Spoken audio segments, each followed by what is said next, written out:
Argent Vandergeld, thought to be lost after initial space flight, returns to Earth, claiming to be new man.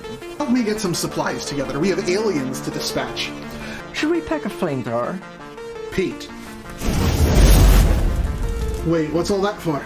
Oh, these are my testing supplies.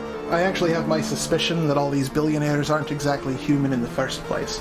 I just hope that's not the plan for whatever extraterrestrial or extra-dimensional being may have sent Vandergeld back to us. Take off and nuke the whole site from orbit. It's the only way to be sure. I was heading to the car and this guy showed up, and he said he's the carpenter you've been asking for. Oh, bloody hell, I forgot all about him. What do you have him working on? Oh, it's just this thing.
I bloody well knew it.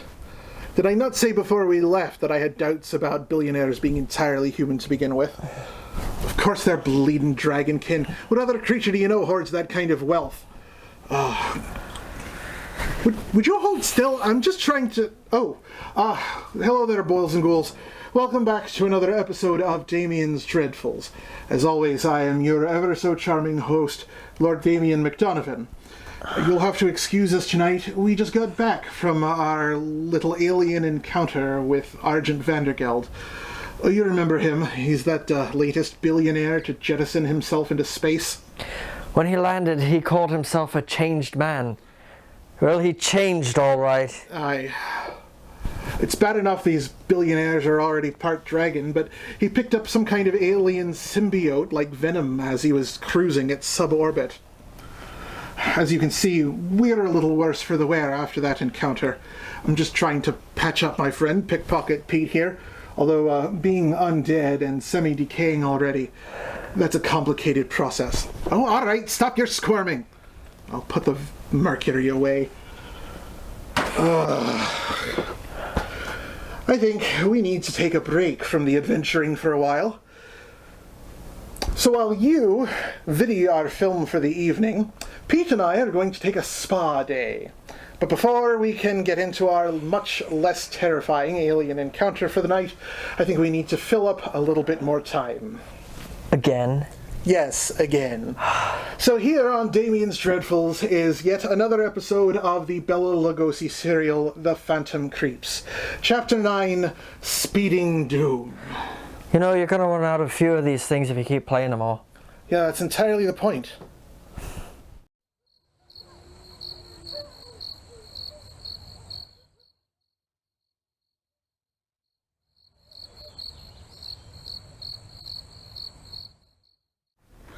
Well, look, you just spread this on over the scorch marks and stop complaining. Oh, welcome back, my little trip kickers. How did you enjoy The Phantom Creeps? There's only 3 chapters left in this serial, so they're amping up for its epic conclusion. What's this? Oh, this is goat's butter. Apparently, it's particularly helpful in soothing burns from dragon fire.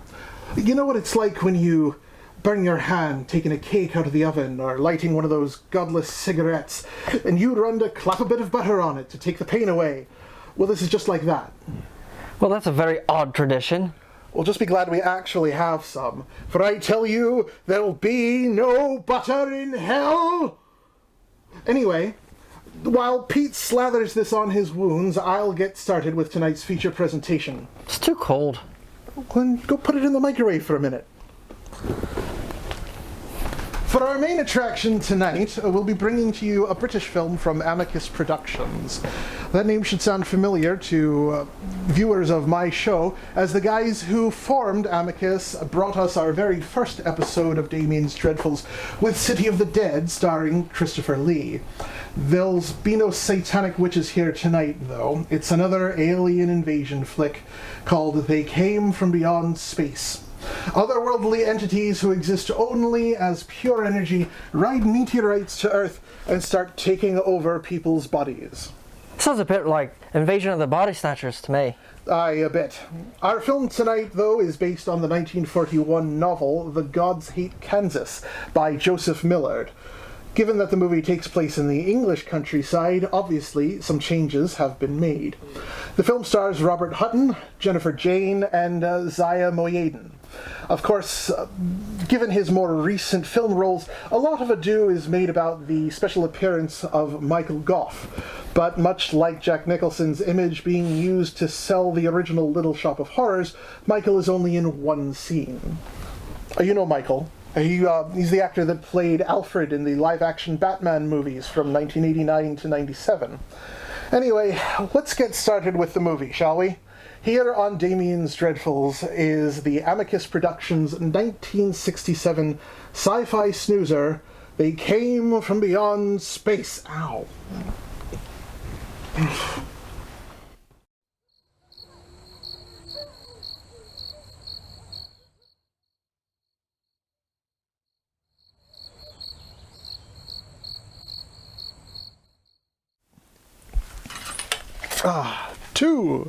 Two magic swords. Sorry about that, creeps. I was just putting away some of the weapons we took with us as part of our alien hunt. Fat load of good some of them did, though. Flamethrowers against dragons. Ugh. Anyway, how are you liking the film so far? A bit dull, I know, and it seems to not have much more of a budget than my show, which literally has no budget. Amicus kind of subscribed to the Roger Corman method for making this film. A lot of the sets and props were leftovers from previous films and productions. Most of the sets are actually from Amicus's 1966 production of a Doctor Who TV movie, Daleks Invasion Earth 2150 AD, starring Peter Cushing as the Doctor. For the Whovians out there, you really should check it out, as we also get to see a young Bernard Cribbins as a new companion. Cribbins would best be known to new Whovians for his alternate role as Donna Noble's father. Where was I? Oh, right, Beyond Space. Sorry, it's easy to get sidetracked when the movie is so boring. Later on, we'll actually see some more examples of some sets and props being reused when we get to see a large glass gun from the non-Amicus film, The Projected Man. In order to save some of the budget for my own show, I've opted to send Pete off to take a butter bath so that I don't actually have to pay him for appearing in this segment. Of course, I'm also spending extra money to get us pedicures a little later. God knows I haven't really tended to my nails in a while.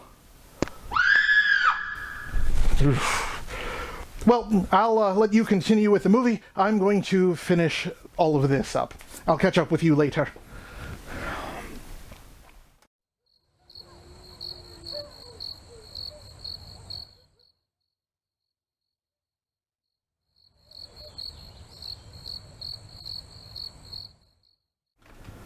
Oh, yes, Palus. Very nice. You really know how to work over the souls of the soulless. Ow! A little less biting would be nice, though. Oh, hello there, my little trip kickers. You've caught me enjoying that pedicure I mentioned earlier. I managed to save a few bucks on it, too, by summoning an Arabian foot-licking demon. Yes, Palus, that's enough for now, thank you. Palus. Payless. I wonder if that's just a coincidence. Anyway, you might be wondering how we were able to afford a full-on goat butter bath for Pete a little earlier. Fortunately, I am in possession of the Cauldron of the Dagda. It's one of the ancient Irish treasures, and it has the ability to multiply whatever food substance you put into it. Butter, water, wine, loaves and fishes, human life. But I digress. That's a story for a series of novels. And speaking of novels, The Gods Hate Kansas, the novel that tonight's feature film was based on, was published in 1964 directly to paperback as kind of a pulp science fiction novel. It has received mixed reviews and currently has a 3.3 out of 5 on Goodreads. The author, Joe Millard, would go on to write the novelizations of the Western movies For a Few Dollars More and The Good, the Bad, and the Ugly, as well as 4 sequel novels starring the man with no name, not based on any further movies. I wonder if there are any horror-adjacent westerns we could get on this show. Anyway, Pete and I are going to finish off our spa day here with some hydrating face masks and some... Pete, what are those? What? You said cucumbers. Yes, I did, and those are pickles. Tomato, potato. No, just no. I mean, I know we're pirates, but we don't actually like a good salty brine in our eyes. Go cut up some actual uncooked cucumbers. And you, go finish off the movie.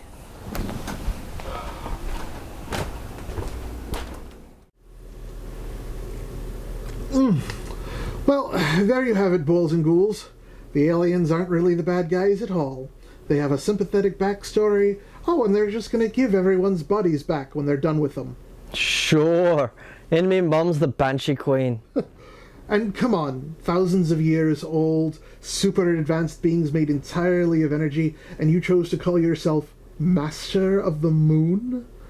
Was Millard 5 when he wrote this?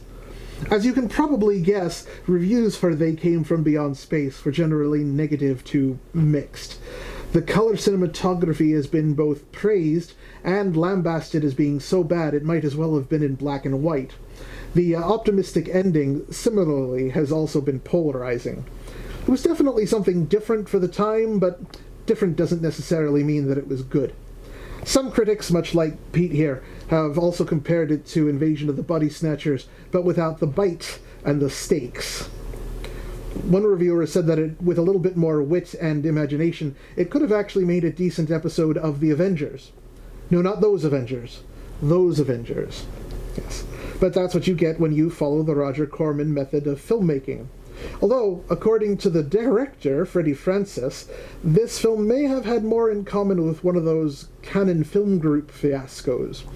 They Came From Beyond Space was actually filmed as part of and released as part of a double feature, along with the movie The Terrornauts. But all of the budget went into that movie, leaving almost nothing for They Came From Beyond Space. The gamble, of course, failed for Amicus, and both films are generally regarded as 2 of the worst films the studio ever put out. Shocker. Well, I think that's about all the time that we have for tonight, boys and ghouls. Pete and I are just going to sit here and relax to the soothing sounds of the ocean. Thank you for joining us tonight on another episode of Damien's Dreadfuls. As always, I have been your ever-so-charming host, Lord Damian MacDonovan. Until next time, have a ghastly evening.